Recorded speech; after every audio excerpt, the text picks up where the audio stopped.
like I said, I had talking about work. I actually had a pretty interesting day. I could tell I'm getting older because my back's hurting more. Pretty sure you're younger. I'm over 200 years old.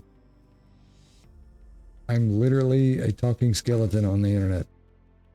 What do you mean? What are you, immortal or something?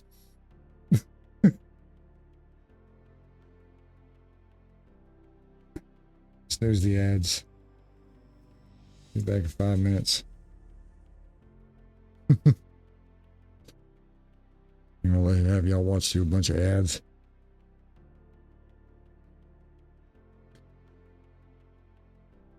You ain't 40. No, I'm not 40. I'm over 200.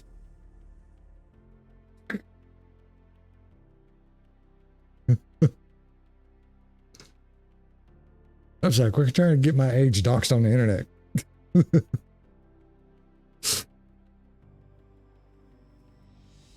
was I on about?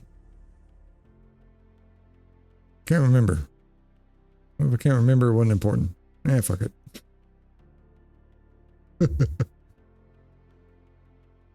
Yeah, that's my go-to line when everybody says something like, somebody say something to me, I'm doing something, and you know, it mainly comes from narcissistic people, and this is how I came up with this kind of a, not really an insult, but a clapback. You know, somebody will be talking to you, and you weren't really paying attention all the way. And I'm sorry, what'd you say? Oh, I don't repeat myself. Well, it must have not been important. Yeah, that's my clap back to that. So, you ever come across anybody narcissistic who say, I don't repeat myself? Well, it must not have been important. There you go. Duff's clap back of the day. And I have a ton of them. Oh, jeez. I have one really good friends that is narcissist. Are you sure you're their friend?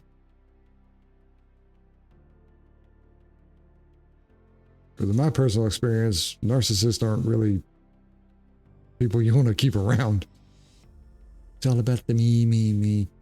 Oh, it's all about me. Anything that I'm going through is just so much more worse than you could even possibly imagine. Why did I turn into a valley girl? I have no idea. I try to be friend. No, that's fair. That's fair. I mean, yeah, you're 100% right. Everybody deserves friendship and love and kindness and all that. Except for the downright just evil ones, you know, ones you want to throw under the jail. But that's a completely different topic. You want to be a little narcissistic, that's fine. I don't mind anybody going to the bathroom going, damn, I look good. And in some way, I guess we're all a little bit narcissistic because have you seen my model? Damn, I look good. I'm just like this. Love everything. Yeah. Nothing wrong with that philosophy. Not a thing in the world wrong with that philosophy. Just don't let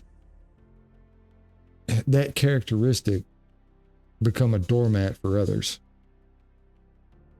You know what I'm saying? There are people in the world that will take that for granted.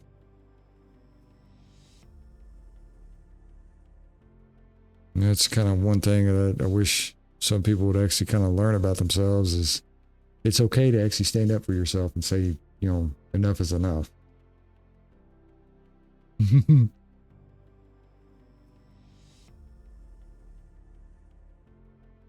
My foot fell asleep. It's all tingly now. I'd like to someone try. I like to somewhat try. Okay. I had to reread that in my head. Know what you meant. No, like I said, I'm a firm believer in that. Everyone deserves kindness at the very least. Um, kindness and graciousness, and everyone deserves kindness, graciousness, and the ability to kind of really be true to themselves in front of others without being, judged, essentially.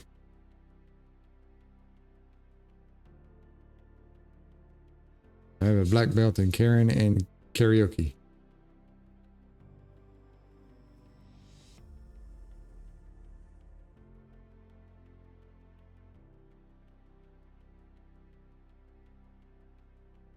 I don't have a belt. I got to switch.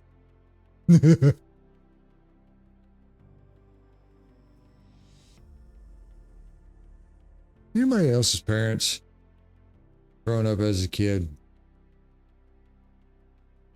had a paddle over the mantle with holes in it, and on the other side, said fuck psychology? Just me? Okay. Where's your manager? Hell, I guess you're talking to him right now because it's just me.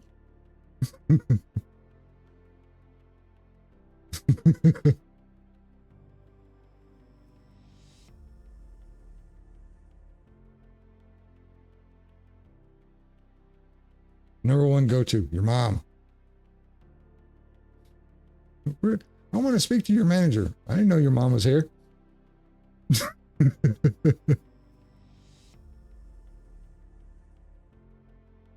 I want to speak to your manager. Well, I don't think my manager wants to speak to you. Go get your manager now. Okay, they're just going to laugh at you when you leave. I mean, what we all do. I want to file a complaint. Boss, when she's done, can I file a complaint on her? You're a one-star employee. You're a one-star customer.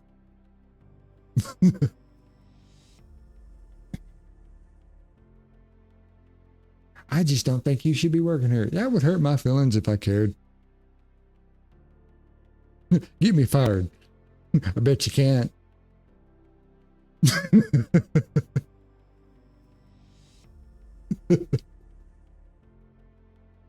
Favorite thing I hear from management, you're replaceable. Replaceable? Hell, you can't even find somebody to cover my shift when I'm sick.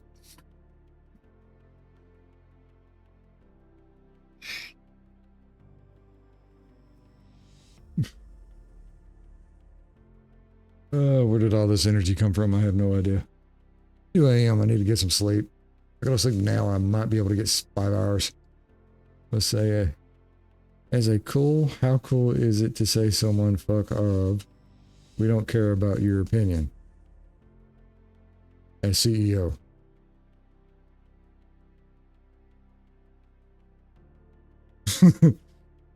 You want a fuck to be given. Well, here, as you can see behind me, my field of fucks to give. It is barren, as I have none.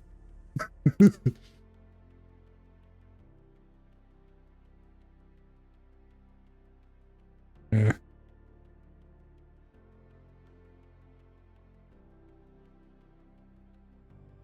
It's just some people out there, man. He's got to understand that they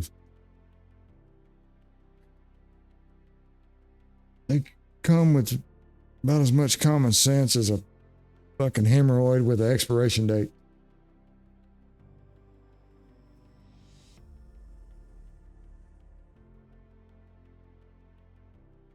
Like I said, when you work retail like I do, and you have to deal with the public, you see all kinds. I mean, I've talked to the sweetest old ladies that they wouldn't even harm a fly, even if it landed on them.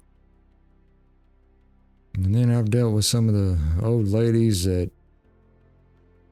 I swear they had something about the history of Cthulhu somewhere in their life. I mean, they're just mean, no reason.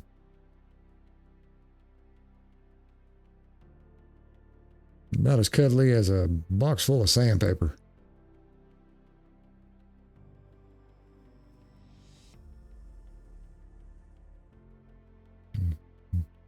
Ever ever met somebody so mean at your job and all that stuff? You just sit there and think, oh, wow.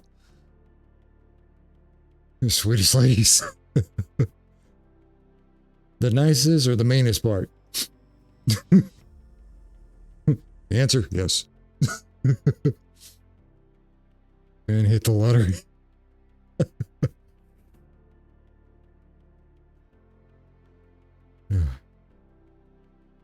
Yeah, you're about as cuddly as a catfish out of water.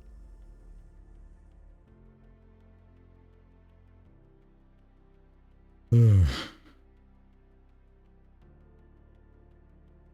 don't want to go to bed. I have too much fun hanging out with you guys.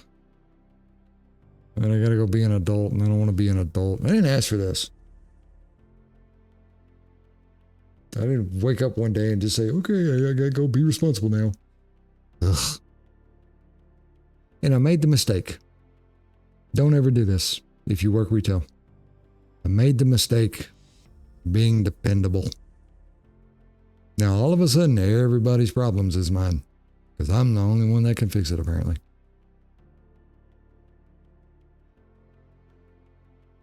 Like, they will literally come to me like, hey, tough, huh? We can't figure this out. What's this we? How many people looked at it? Me and 4 others. You mean the 2 brain cells are split between you 5 idiots? You couldn't do A to B in order to get to C. Oh, you can do that? Like, what the fuck? Like, seriously. I've literally had people come to me with a product and say, I can't get it to turn on. Flip it over, turn it out. Take the battery out. Flip it upside down, put it back in. Works just fine. You had the battery in backwards, dumbass.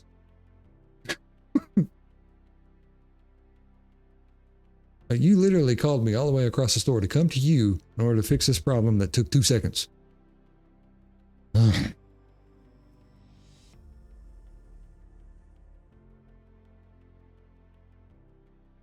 And what's bad is that these nose pickers that I work with, I call them nose pickers because they're fresh out of high school, first job, going to college. And they're going to college and they can't do.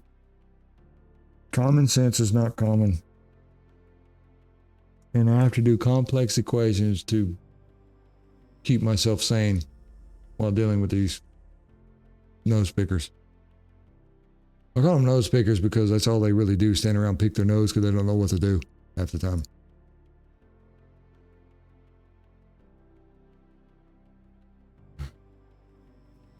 All 2 IQ used for that problem solving. No. The 2 IQ in that scenario was just enough of a spark of a thought to come get me in order to help figure out why the damn thing wasn't working. Because you had the battery upside down. How do you do that? Well, how do you know which way to put the battery in? Take the battery back out. If you look inside where the battery goes, it will show you a diagram of how the battery is supposed to face. This is why car manuals say, whenever you dealing with the battery on the car, do not drink the fluid inside. Because you know somebody had to try it. Really, you live a bit closer. I mean, I'm always here. Mondays, Wednesdays, Fridays, Saturdays, and Sundays right now. Mostly. There are some days that hey, I'll get on Discord and I'll message like 15 minutes before I'm supposed to stream and say, yeah, I'm just canceling out. I'm just too tired from work. I'd hurt you and you'd get to use your head.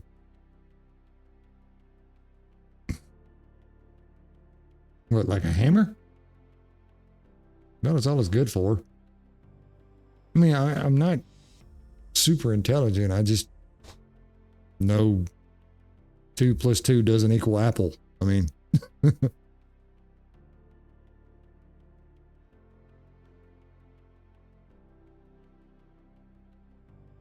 I know if you want anything upgraded or if you need it repaired, Your number one tool should always be a hammer, and you hit it as hard as you can because you're eventually going to get a new one.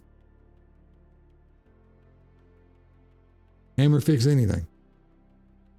Glass, fix it. Get you a whole new glass.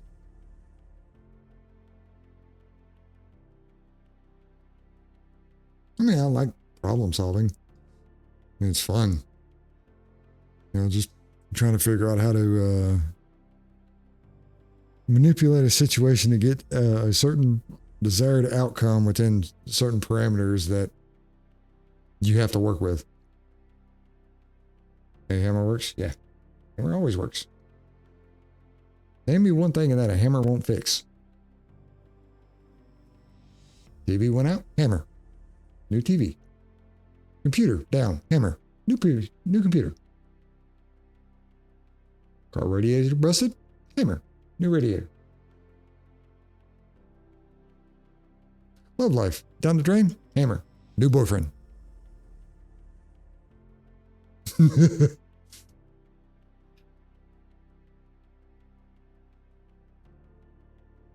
Hammer. New marriage.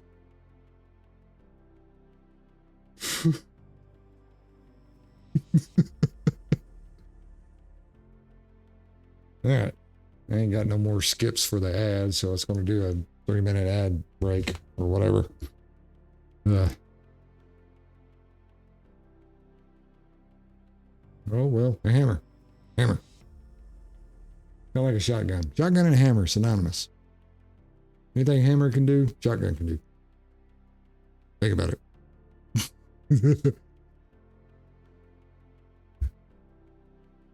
Vending machine stole your money? Shotgun. Go get your product. Lost your key? Shotgun. It'll open the door.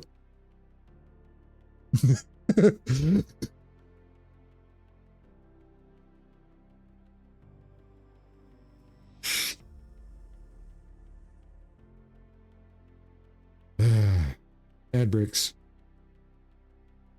Wish I didn't have to use them, but oh well. What can you do?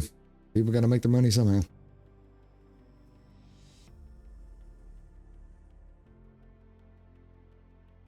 I do like the fact on this game that this game will let you customize any car that you want to the color scheme that you want. Obviously, I went with mine because, yes. Like I said, I had fun racing tonight. It was a good race, so I qualified 18th. Got spun out intentionally. That put me all the way to the back of the field and worked my way all the way up to 10th. So it was a good race. I actually had fun racing that tonight. Still don't think I'm ready for online racing, but that's a whole different animal. Hopefully the system is generous with, you know, putting you in people who similar skilled. I don't want to be racing somebody who has like a $20,000 setup. You know, they take this stuff seriously. There's nothing wrong with that. Great opportunity to do something that you can't really afford to do.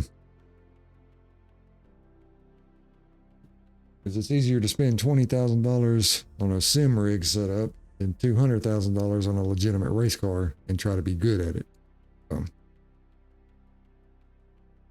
Plus, you got to get kind of lucky in order to get into the sport to begin with.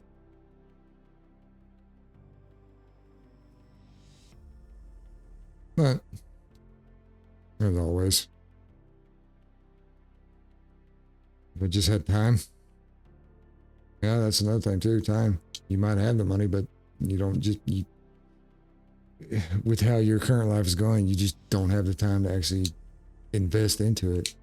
And it's not, it's not like, I don't want to say it's a hobby, because to me it's not. It's something that takes like true dedication that you want to know, or that you want to do. You have to have that drive to do it, you know, pardon the pun. You know, to me, something like that is more of a hobby. I wouldn't be surprised to spend 19,000 on cent. Yeah, that's what I mean. Or 10K. Yeah. I mean, I've thought about it. I looked at like motion rigs and things like that and seeing how people do their, 4 or 5 monitor setup with their roll cage pit and everything. Oh yeah, a sim rig alone costs you 10 grand easy. I know some people's setups out here are $20,000, $30,000, $40,000. Still cheaper than an actual race car though. Ain't nothing about a race car cheap. You know, the tires on this thing are probably $3,000 a pop per tire.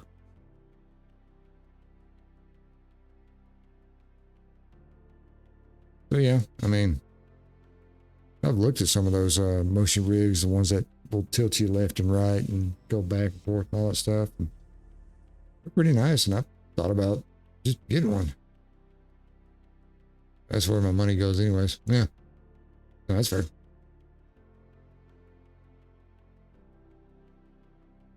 Everyone has their niche.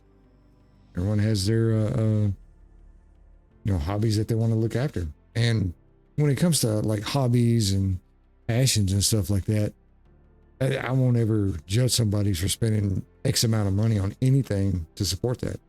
Even they probably won't even make that money back. A race car about hobby, yeah. No, I get what you meant. I mean, either or. I mean, if you take your life savings to go and buy your race car just so you can have a race car because it's your hobby, it's your passion, I wouldn't think any less of you because you're doing something you want to do. Yeah, that's what I don't get. I don't get this judgment that communities have within each other. Oh, you did this or something like that. Why did you do that? Because that was not. It makes you happy. Money well spent. If whatever you do makes you happy, it's money well spent.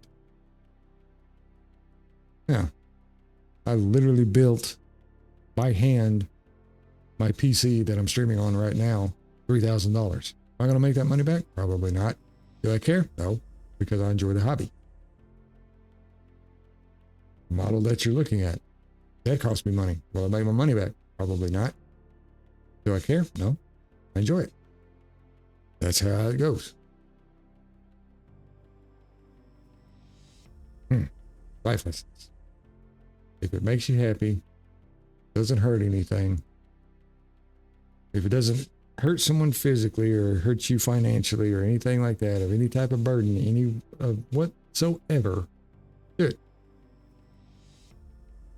The only thing you have to lose is the time that you spent not doing it because you keep second guessing yourself. That would be my advice to anybody.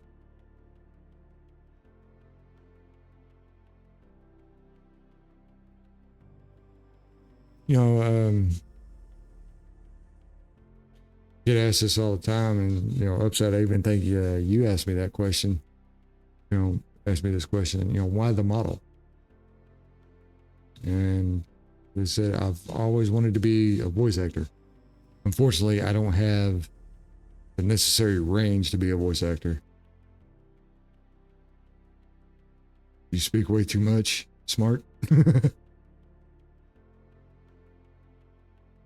But like I said, I wanted to be a voice actor, and I don't have the necessary range to actually be a good one, I feel, at least.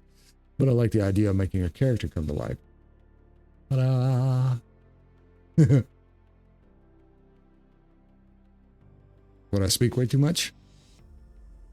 Well, damn, I'll stay silent then.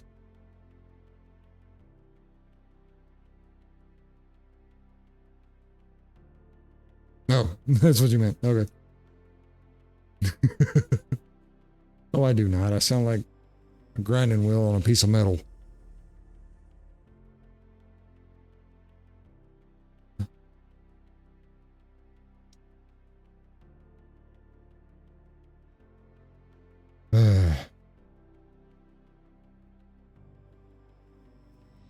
I'd listen if you read me a book.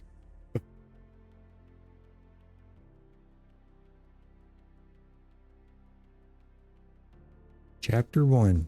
The Diary of the Angry Dead Man. In the beginning, he was alive. Then he died. He was resurrected by somebody, somewhere. He don't know why. And the resurrection done wiped his memory. And now we's here. Into chapter 1.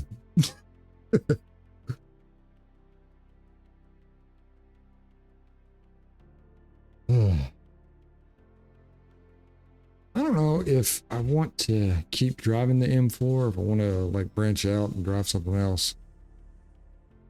I've driven the Mustang a little bit on this game and I handled it fairly well, but I've already put a little bit of effort into this car.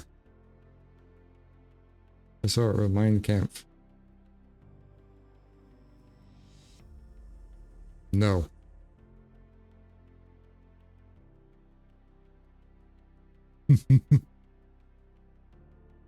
I've heard that name passed around on the web. I don't remember it being associated with anything good.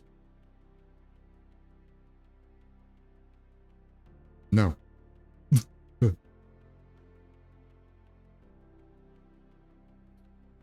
Fucking upside out here gonna get me fucking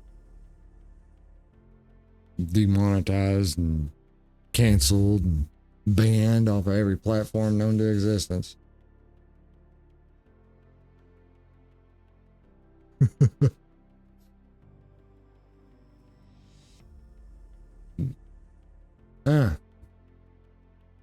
That's why. Yeah, I'm not.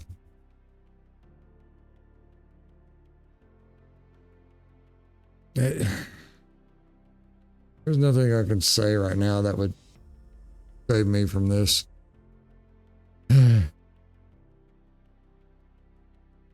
than the fact I didn't even know he wrote a book. Well, technically he did write a book. It's called World War II, and it's in every history book ever.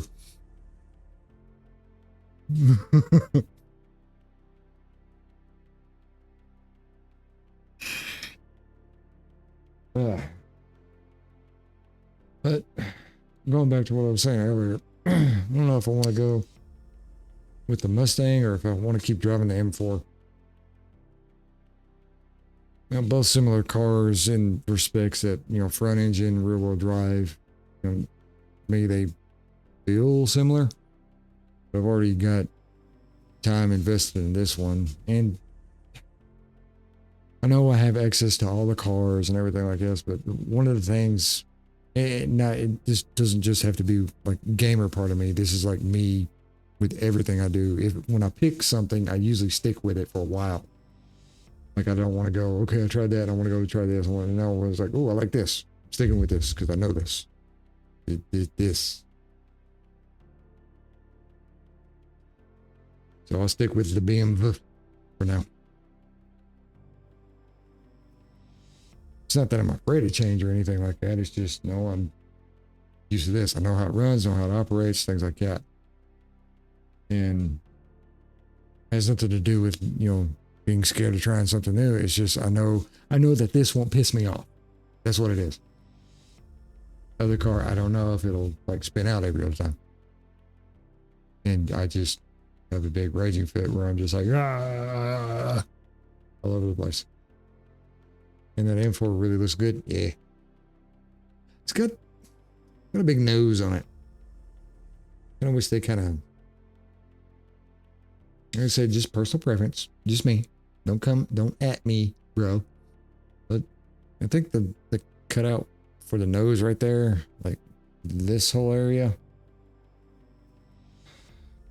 I think it's just a little much. I feel like they could have redesigned that a little better. But yes, no, the car is just immaculately beautiful. Plus it's in my colors. Yeah. Blue and gold. Blue and gold. And black. A little bit of red. And apparently some pink.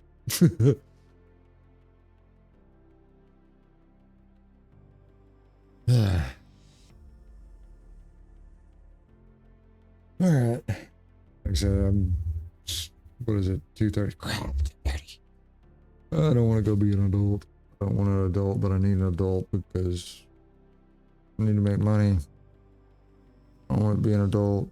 I don't want to be an adult. I wanted to go back 200 years and be a kid again. I could run around playing in the dirt and not worry about anything.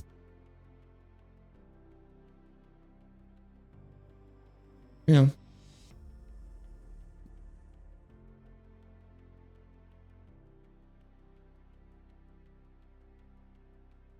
Still want the M3 GTR. Just saying. Just saying. The only reason I know that car is because of Need for Speed. It's like the most famous car in the franchise. Duh. There was a time before that car existed in Need for Speed. I mean,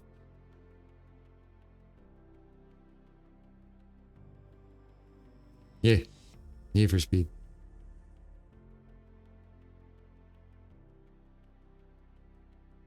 Most wanted in carbon. Doing a little research. The only reason that car exists is because BMW wanted a competition car for a 24-hour race and didn't have anything, so they made that one. But it needed to be a production car. They literally made like what, 100 of them, and that got them to qualify. And apparently, whenever they did, it dominated. DTM and Le Mans. Yeah.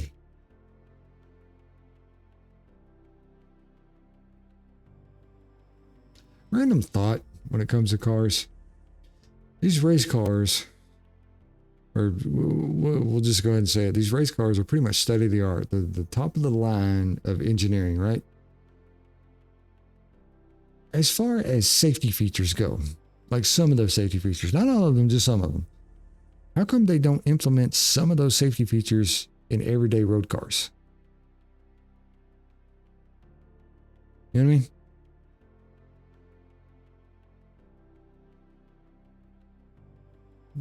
Like better impact resistance, that kind of thing. Durability on them seems to be a little bit better. You know, well, I understand not wanting to implement like the roll cage and the bucket seat with a 5-point harness. You know, that's a little extreme, but you know, the durability to keep the car running, you know, whole frame stretch without the car, like the front and the rear end of it, how it's like reinforced to withstand impacts better. You know, how come my car don't have those fancy hood latches? You flick them up and the hood comes up. Oh yeah. Yeah, I've seen how. Oh yeah. And I know what a fully loaded 18-wheeler will do to a sedan too. Hit that sumbitch like it's not even there, and I mean, I've seen cars get destroyed so bad you can't even discern the make and model of it.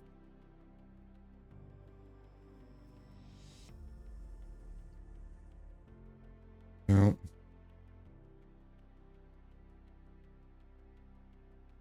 Yep.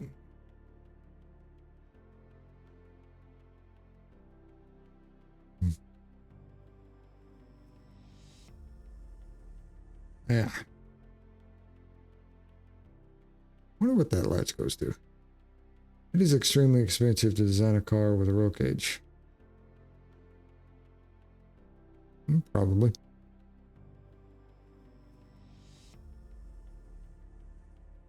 You know, like I said, I don't think you'd go for it anyway. I mean, most people, it'd be impractical to have a roll cage in a everyday driver. That's something you got to get in and out of every single day, and most people couldn't be able to do it because not physically able or by other means, you know.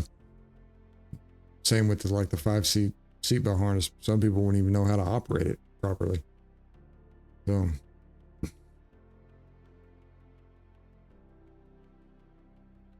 my thing is like, you know, better crumple zones, better accident preventative measures, you know, have the suspension system on the car react better to hard bumps or something like that, to where you can still maintain control of the car.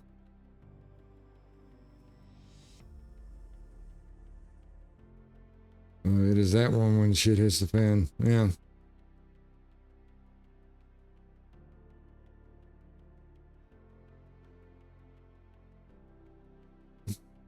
Well, there's another thing that I've been saying too. There's probably something they can do better to strengthen, like the pillars, or the A pillars on the car that lead from the body to the roof, to where in case of a rollover, especially in an SUV, that it stays more intact and in shape than just crushing itself completely in.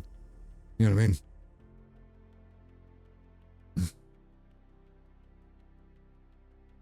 Better hood latches, you know.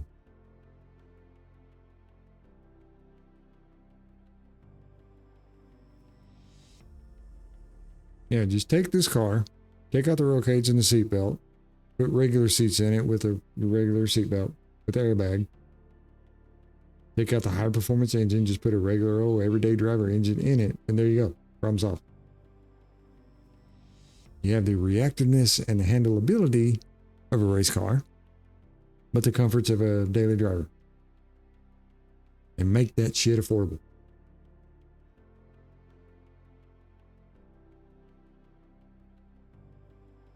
That's all I'm saying.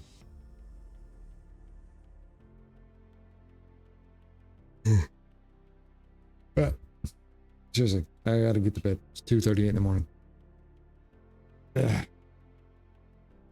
All right.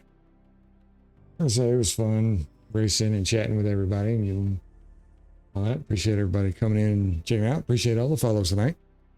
That was awesome. But tomorrow will I be streaming? I kind of want to take a break, but I want to stream too. So I think I'll race tomorrow as well. Keep up with my schedule. So sad thing happened here recently. A truck full of paper rolls, 8 tons each, sliding downhill, and the trailer hit a bus full of kids. Oof. Orangery dust. Yeah. They're heavy. Like I said, that's...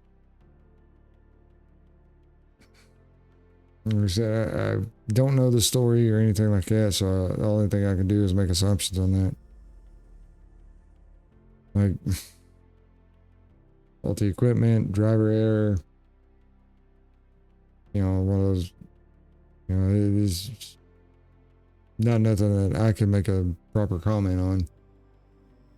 You know. Yep. That story anyway. Yeah. That always is. Especially involving kids like that. But anywho, I'm going to get off for now. Like I said, I appreciate all the follows. Appreciate everybody showing up and hanging out with me and watching tonight. It's 2:30 in the morning. I gotta go wake up at 7. Means if I go to sleep right now, I might get 5 hours of sleep. But anywho, go ahead and switch it over.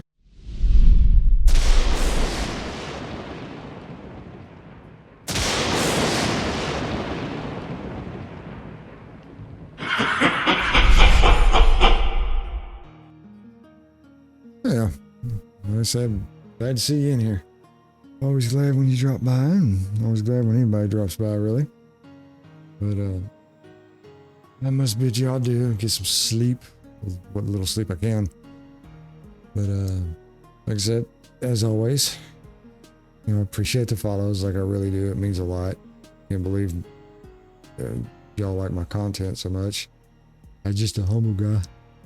I love that animation. Yeah. Janencia did a really good job on that, my artist. So yeah, she did a really good job on it. But yeah. Anyways. Oh yeah, my moniker or my motto. Like I said, I appreciate everybody. I really do.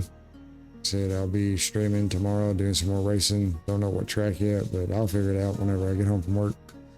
But as always, y'all be safe, Be kind to one another, care for one another, love each other. And y'all take care of yourselves. And I will see y'all next time. Peace.